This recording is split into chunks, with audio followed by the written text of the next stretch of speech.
بسم اللہ والصلاۃ والسلام علی رسول اللہ، اما بعد۔ یہ صفحہ نمبر ہے 126 اور آیت نمبر ہے 155۔ اعوذ باللہ من الشیطان الرجیم، بسم اللہ الرحمن الرحیم۔ ان الذین تولوا منکم یوم التقى الجمعان انما استزلهم الشیطان ببعض ما کسبوا ولقد عفا اللہ عنہم ان اللہ غفور حلیم۔ ان الذین، بے شک وہ لوگ، تولوا، جنہوں نے منہ پھیرا، منکم، تم میں سے، یوم، اس دن، تقل جمعان، جب دو جماعتیں آپس میں ملی، انما استزلهم الشیطان، یقیناً پھسلا دیا ان کو شیطان نے، ببعض ما کسبوا، ان کے بعض عمل کی وجہ سے، ان کے بعض گناہ کی وجہ سے، وَلَقَدْ عَفَا اللَّهُ عَنْهُمْ، البتہ تحقیق اللہ تعالیٰ نے ان کے گناہوں کو معاف کر دیا، ان اللہ غفور حلیم، بے شک اللہ تعالیٰ بخشنے والا ہے اور اللہ تعالیٰ بردبار ہے۔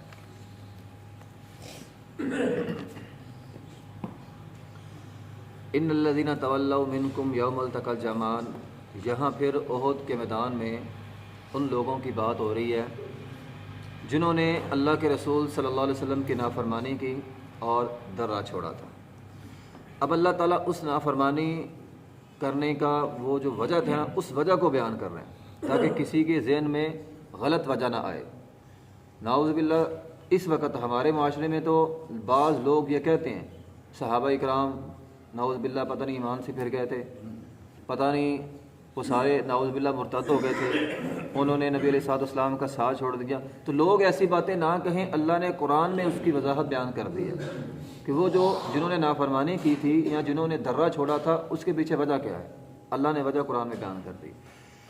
فرمایا ان الذین، بے شک وہ لوگ، تولوا، جو اس دن پھر گئے تھے، منکم، تم میں سے، یوم التقى الجمعان، جب دو جماعتیں آپس میں ملیں، یعنی احد کے دن دو جماعتیں، ایک کافروں کی ایک مسلمانوں کی، جب آپس میں ان کا ٹکراؤ ہوا تو چند لوگوں نے منہ پھیر لیا۔ منہ کیوں پھیرا؟ انما، یہ کلمہ حصر ہے، اس کا مطلب ہوتا ہے صرف یہی بات ہوئی ہے۔ ایک بندہ کسی کو خبر دیتا ہے نا فلاں کام ہوا ہے، اس میں اندیشہ ہوتا ہے شاید فلاں بھی ہوا ہو، لیکن ایک بندہ کہتا ہے صرف یہ کام ہوا ہے، اس کا مطلب صرف یہی ہوا ہے اور کوئی نہیں ہوا، تو یہ انما کلمہ حصر ہوتا ہے۔ تو فرمایا انما، صرف، استزلهم الشیطان، شیطان نے ان کو پھسلایا تھا، شیطان نے انہیں وسوسہ ڈالا تھا۔ اصل میں ہوتا کیا ہے کہ سلف صالحین کا یہ قول بھی ہے، وہ بیان کرتے ہیں کہ بندہ جب ایک نیکی کر لیتا نا، ایک نیکی اپنے ساتھ دوسری نیکی کو بھی کھینچ لاتی ہے، یعنی ایک نیکی سے بندہ دوسری نیکی کی طرف راغب ہوتا ہے۔ اسی طرح اس کے الٹ بھی ہے، اگر بندہ ایک گناہ کر لیتا ہے نا، کوئی بھی غلطی، خواہ چھوٹی سی غلطی کیوں نہ ہو، ایک چھوٹا سا گناہ بھی اپنے ساتھ اور گناہ کھینچ لاتا ہے، اور شاید بڑے گناہ بھی کھینچ لے۔ حافظ ابن حجر رحمۃ اللہ علیہ فرماتے ہیں انسان کے اعمال چاہے اچھے ہوں چاہے برے ہوں، ایک لشکر کی طرح ہوتے ہیں۔ جس طرح انسان لشکر کے ساتھ رہتا ہے نا، انسان ایک نیکی کرے تو گویا نیکیوں کے ساتھ رہتا ہے، ایک گناہ کرے گویا وہ گناہوں کے ساتھ رہنے والا ہے۔ تو استزلهم الشیطان، ان سے ایک نیکی، جب ایک گناہ ہو گیا، شیطان نے ان کو پھسلایا، شیطان نے انہیں وسوسہ ڈالا۔ شیطان انسان کو وسوسہ ڈالتا ہے۔ حافظ ابن قیم رحمۃ اللہ علیہ نے شیطان کے وسوسے کے حوالے سے یہ بات لکھی ہے، شیطان کے مختلف طریقے ہیں انسان کو وسوسہ ڈالنے کے۔ سب سے پہلے شیطان کی یہ کوشش ہوتی ہے کہ وہ انسان سے کفر کروائے۔ اگر وہ اس کوشش میں کامیاب نہ ہو تو پھر وہ دوسری کوشش کرتا ہے انسان سے شرک کروائے۔ اگر بندہ شیطان کے بہکاوے میں نہ آئے، شرک نہ کرے، اس کی تیسری کوشش یہ ہوتی ہے بندے سے بدعت کروائے۔ اچھا، بدعت ایک ایسا گناہ ہوتا ہے، کبیرہ گناہ ہے، بلکہ کبیرہ گناہوں سے بھی بڑا گناہ ہے۔ انسان اس کو نیکی سمجھ کر کرتا ہے۔ اس کا المیہ یہ ہے کہ انسان نیکی سمجھ کر کرتا ہے، ہوتی نیکی ہوتی نہیں ہے۔ بندہ سمجھتا ہے میں نیک کام کر رہا ہوں، لیکن در حقیقت بدعت ہوتا ہے۔ جب انسان اس سے بھی بچ جائے تو پھر وہ کبیرہ گناہ کرواتا ہے، جھوٹ، اس طرح کے اور بہت سارے گناہ، کسی کا حق مارنا، اس طرح کے سارے گناہ کبیرہ گناہ کرواتا ہے۔ نماز نہیں پڑھنے دیتا، یہ کبیرہ گناہ کرواتا ہے۔ جب انسان اس بہکاوے میں بھی نہیں آتا، انسان کہتا میں نے گناہ بھی نہیں کرنے، میں نے نیکیاں کرنی ہیں، پھر شیطان کی کوشش یہ ہوتی ہے یہ نیکی کرے اور ریاکاری کرے، دکھلاوا کرے تاکہ نیکی ضائع ہو جائے۔ یعنی شیطان کا اگلا حملہ یہ ہوتا ہے کہ وہ انسان کی نیکیوں کو ضائع کرتا ہے۔ اگر انسان اس میں بھی کامیاب ہو جائے، ریاکاری نہ کرے، پھر وہ انسان سے چھوٹے چھوٹے گناہ کرواتا ہے، چھوٹے چھوٹے گناہ۔ اچھا، چھوٹے گناہ کا مسئلہ یہ ہوتا ہے کہ ہم اس کو معمولی سمجھ لیتے ہیں، بہت ہی معمولی۔ بچہ اسکول سے آیا ہے، اس کے بیگ میں ایک اضافی پینسل ہے، ہم کہتے ہیں کوئی بات نہیں، خیر ہے۔ اس سے پوچھا ہی نہیں بھی تیرے بیگ میں یہ اضافی پینسل کہاں سے آئی ہے، ہم نہیں پوچھتے اس سے۔ اب وہ ایک پینسل یا تو اس نے زمین سے اٹھائی ہے، یا اس نے کسی کے بیگ سے نکالی ہے، یا اس نے ساتھی سے لی ہے، واپس نہیں کی، ہم کہتے ہیں کوئی بات نہیں، خیر ہے۔ اچھا، وہ بات خیر تک نہیں رہتی، ایک دفعہ پینسل لے آیا، یہ ہماری مسئلے سے جوتیاں ہر مسئلے سے بچے اٹھا کے لے جاتے ہیں، غلط فہمی ہو جاتی ہے، گھر میں والدین پوچھتے نہیں ہیں، ہمت بڑھ جاتی ہے آہستہ آہستہ۔ یہ چور جو بنتے ہیں یہ ایسے بن جاتے ہیں، یہ ماں کے پیٹ سے چور نہیں ہوتے، یہ بچپن سے چھوٹی چھوٹی چیزیں ایسے عادت پڑ جاتی ہے، عادت، پھر اگر اس عادت کو تھوڑی سی سپورٹ مل جائے تو عادت اور بڑھ جاتی ہے، پھر بندہ آہستہ آہستہ دین کا چور بن جاتا ہے۔ چلو اسی حوالے سے ذہن میں ایک حدیث آ گئی، نبی علیہ، ہم تو چور سمجھتے ہیں بڑے بڑے جو چوریاں کریں اس کو چور سمجھتے ہیں، جو کرپشن کرے ہم کہتے ہیں یہ بہت بڑا ڈاکہ ڈالا، اس نے چوری کی ہے۔ شریعت کی نگاہ میں چوری کیا ہے؟ سب سے بڑی چوری، ویسے تو چوریاں بہت ساری ہیں، سب سے بڑی چوری کیا ہے؟ یہ سوال ایک دفعہ نبی علیہ السلام نے صحابہ کرام سے کیا تھا، اے میرے صحابہ تمہیں پتہ ہے اللہ کی نگاہ میں سب سے بڑی چوری کیا ہے؟ صحابہ کرام نے کہا اللہ کے رسول ہم نہیں جانتے اللہ کی نگاہ میں سب سے بڑی چوری کیا ہے۔ نبی علیہ السلام نے فرمایا اللہ کی نگاہ میں سب سے بڑی چوری الذی یسرق صلاتہ، جو اپنی نماز چوری کرتا ہے، نماز کی چوری کرتا ہے۔ صحابہ کرام نے کہا وکیف یسرق صلاتہ، اللہ کے رسول نماز میں چوری کیسے ہوتی ہے؟ نبی علیہ السلام نے فرمایا لا یتم رکوعہا ولا سجودہا، رکوع اور سجدہ صحیح نہیں کرتا۔ اب اس حدیث سے اندازہ لگائیں، نبی علیہ السلام اس کو سب سے بڑا چور کہہ رہے ہیں جو رکوع اور سجدہ صحیح نہیں کرتا، تو جو نماز نہیں پڑھتا وہ تو پھر ڈاکو ہو گیا ہماری اصطلاح میں، جس کو ہم کہتے ہیں ڈاکہ سریعام اس نے گناہ کیا ہے، ہم اس کو ڈاکہ کہتے ہیں، سریعام اس نے مال چرایا ہے، تو اس کو وہ تو ڈاکو ہو گیا۔ تو بہرحال بات ہو رہی ہے چھوٹے چھوٹے گناہ کی، چھوٹے چھوٹے صغیرہ گناہ، انسان سے چھوٹے چھوٹے گناہ کرواتا ہے، ٹھیک ہے؟ تو چھوٹے چھوٹے گناہ انسان کو بڑے گناہوں کی طرف لے جاتی ہے، تو انسان کو روکنا چاہیے سختی سے۔ کل جس طرح ہم نے پڑھا ہے مغالق علی الشر، ہمیں حکم دیا جا رہا ہے شر کے لیے تالے بن جاؤ، کم از کم اپنے بچوں کو تو بندہ روک سکتا ہے، جہاں بندے کا اختیار چلتا ہے بندہ وہاں تو روکے۔ تو شیطان صغیرہ گناہ کرواتا ہے۔ اچھا، اب جب شیطان اس کام میں بھی کامیاب نہ ہو تو وہ کیا کرتا ہے؟ کہتا ہے بندہ تو باز نہیں آ رہا، کرنی تو اس نے نیکی ہے۔ اب اس کا اگلا ہتھیار کیا ہوتا ہے؟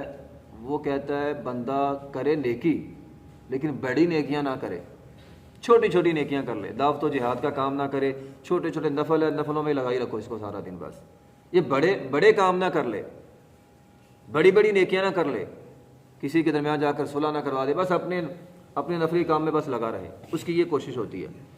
جب اس میں بھی کامیاب نہ ہو تو پھر وہ نیک آدمی پہ جو اس میں وہ اچھے کام بھی کرتا ہے، بڑی نیکیاں بھی کرتا ہے، چھوٹی نیکیاں بھی کرتا ہے، سارے کام کرتا ہے، شیطان کا اگلا ہتھیار یہ ہوتا ہے اس پہ الزام لگانا۔ حضرت عائشہ رضی اللہ تعالی عنہا ہماری ماں ام المؤمنین، نیک خاتون، نبی علیہ السلام کی زوجہ تھی، ابوبکر صدیق رضی اللہ عنہ کی بیٹی تھی، ٹھیک ہے، نیک خاتون تھی۔ نبی علیہ السلام نے عائشہ کو خواتین پہ ایسے قرار دیا تھا جیسے عام کھانے پہ سرید عربوں کے ہاں ایک مشہور کھانا تھا، پسندیدہ کھانا تھا، تو فضیلت بڑی ہے۔ اب شیطان نے حملہ کیا کیا، اس پہ الزام لگا دیا۔ بندہ جتنا بھی نیک ہونا، جب بندے پہ الزام لگتا ہے نا، بندہ تھڑک جاتا ہے، اور الزام بھی کبھی بڑا لگ جائے، بدکاری کا لگ جائے، بڑی چوری کا لگ جائے، بندہ نیک ہو، بندہ نیک اس کے اوپر بڑا الزام لگ گیا۔ اب وہاں تو اللہ نے قرآن اتار کے امی جی عائشہ رضی اللہ تعالیٰ کی برات نازل فرما دی، جبکہ عائشہ فرماتی ہے پورے مدینے میں لوگ میرے خلاف ہوئے پڑے تھے، وہ تو اللہ نے قرآن میں آیتیں اتار کر ان کی وضاحت کر دی۔ اور آج کے دور میں اگر کسی پر الزام لگ جائے تو اچھا بھلا نیک آدمی راستے سے ہٹ جاتا ہے، تو یہ شیطان کا حملہ ہوتا ہے کہ اس پر الزام لگاؤ۔ جب اس سے بھی بچ جائے پھر اس کے اور بہت سارے حملے ہیں، بندے کو غصہ دلا دیتے ہیں، غصے میں بندہ بڑے بڑے گناہ کر لیتا ہے۔ تو بہرحال استزلہم الشیطان، یہ شیطان کا پھسلاوا ہے۔ اور شیطان کیسے پھسلاتا ہے؟ وسوسے ڈال کر۔ وسوسہ دل کا خیال ہوتا ہے، وسوسہ دل کا خیال ہے۔ اچھا، جب دل کے اندر خیال پیدا ہوتا ہے، خیال آہستہ آہستہ انسان کا خیال وہ ارادے کی صورت اختیار کر لیتا ہے، ارادے سے آگے عزم بن جاتا ہے، جب عزم بنتا ہے تو پھر انسان گناہ کرتا ہے۔ تو اصل وجہ وسوسہ ہے، الذی یوسوس فی صدور الناس، دلوں کے اندر وسوسہ ڈالتا ہے۔ تو انما استزلہم الشیطان، شیطان نے ان کے دلوں میں وسوسہ ڈالا۔ جب ان سے غلطی ہو گئی نا، وہ درہ چھوڑ کر بھاگے، اب شیطان نے مزید وسوسے ڈالنے شروع کر دیے۔ وہ پیچھے تفصیل ہم پڑھائیں، ہمارے اتنے سارے قتل ہو گئے، ہم یہ نہ کرتے تو یہ نہ ہوتا، پھر ایک خبر آ گئی نبی علیہ الصلوۃ والسلام وفات پا گئے، یہ سارے منظر خراب ہو گیا ماحول۔ انما استزلہم الشیطان، شیطان نے ان کو پھسلا دیا ببعض ما کسبوا، یہ ہے وہ وضاحت۔ وہ مرتد نہیں ہوئے، یا نہ وہ جس طرح ہم کہتے ہیں جنگ سے بھاگ گئے تھے، وہ ویسے نہیں بھاگے۔ بما کسبوا، ان سے گناہ ہو گیا تھا، اور گناہ بالکل واضح، درہ چھوڑا تھا انہوں نے۔ ان سے جو درہ چھوڑنے والا گناہ ہو گیا تھا نا، اس گناہ کی وجہ سے شیطان نے ان کو پھسلا دیا۔ تو جو بات میں نے شروع میں کی ہے، ایک گناہ اپنے ساتھ اور گناہ بھی لاتا ہے۔ تو ایک گناہ ان سے ہوا، شیطان جب بندے سے گناہ ہوتا ہے نا، بندے کا اللہ کے ساتھ جو تعلق ہے نا وہ کمزور ہوتا ہے۔ جب بندے نے گناہ کیا، اللہ کے ساتھ تعلق کمزور ہوا، شیطان اس کمزوری پہ حملہ کرتا ہے۔ اب اس کا تعلق اپنے رب کے ساتھ کمزور ہوا ہے، اب اس پہ حملہ کرو۔ تو ببعض ما کسبوا، ان سے ایک گناہ ہوا، اس گناہ پہ انما استزلہم الشیطان، شیطان نے حملہ کر دیا۔ لیکن اس سب کے باوجود وَلَقَدْ عَفَا اللَّهُ عَنْهُمْ، اللہ نے ان کو معاف کر دیا۔ پیچھے بھی ہم پڑھائیں، یہاں پھر یہ بات دہرائی جا رہی ہے، سب کے باوجود اللہ تعالیٰ فرماتے معاف کر دیا۔ اب ہمیں یہاں کوئی اختیار نہیں ہے کہ ہم یہ کہیں نعوذ باللہ ثم نعوذ باللہ صحابہ اکرام وہاں سے بھاگ گئے تھے، نعوذ باللہ وہ مرتد ہو گئے تھے، نعوذ باللہ انہوں نے اسلام کو چھوڑ دیا تھا، یہ ہمیں کہنے کا اختیار ہی کوئی نہیں۔ وہ رب جو سب جانتا ہے، وَلَقَدْ عَفَا اللَّهُ عَنْهُمْ، وہ کہتا ہے ہم نے معاف کر دیا۔ جب اللہ نے معاف کر دیا تو ہم کون ہوتے ہیں؟ کسی صحابی پر انگلی اٹھانے والے، وہ جو احد کے میدان سے بھاگے، وہ جی بھاگ گئے تھے، وہ جی بھاگ گئے تھے۔ لوگوں نے زبانوں پہ یہ جملہ رکھا ہوا ہے، وہ جی علم دین اسلام کا پتہ کوئی نہیں ہے، وہ کوئی اس طریقے اسلام کو کسی نے پڑھ لیا اور پڑھ کے یہ جملے بولنے شروع کر، وہ جی بھاگ گئے، وہ جی بھاگ گئے، قرآن پڑھا نہیں ہے۔ صحابہ کے قصے طریقی کتابوں میں نہیں ہے، قرآن کے اندر موجود ہیں۔ تاریخ تو بندہ تب پڑھے نا جب قرآن نہ ہو۔ ایک جماعت کے بارے میں قرآن وضاحت کر رہا ہے تو پھر تاریخ کی باتیں کیا بکت رکھتی ہیں؟ ایک کی گواہی قرآن دے رہا ہے تو ہم قرآن کو چھوڑ کر تاریخ کی کتابوں کے پیچھے چل جائے؟ تو قرآن کہہ رہا ہے جو بھی ہوا وَلَقَدْ عَفَا اللَّهُ عَنْهُمْ، ہم نے معاف کر دیا۔ اللہ تعالیٰ فرماتے ہیں ہم نے ان کو معاف کر دیا۔ ان اللہ، بے شک اللہ تعالیٰ غفور حلیم، بخشنے والا ہے، بردبار ہے، برداشت کرنے والا ہے۔ حلیم برداشت کرنے کو بھی کہتے ہیں۔ اللہ تعالیٰ برداشت کرنے والا ہے، اللہ نے ان کو معاف کر دیا۔ اللہ نے ان کو معاف کر کے اس کے بعد احد کے بعد بہت سارے صحابہ اکرام کا نام لے لے کر جنت کی خوشخبریاں سنائی ہیں۔ تو صحابہ اکرام رضوان اللہ مجمعین رضی اللہ عنہم ورضوا عنہ ہیں، وہ جنتی لوگ ہیں، اور جنتی لوگوں کے بارے میں باتیں کر کے انسان اپنی جہنم پکی کرے گا۔ ان کے درجات میں کوئی کمی آنے والی نہیں ہے۔ جو ان کے بارے میں باتیں کرے گا وہ اپنی جہنم گرم کرے گا۔ اس لیے ہمیں صحابہ اکرام کے بارے میں منفی باتیں نہیں کرنی چاہیے۔ آخر دعوانا الحمدللہ رب العالمین۔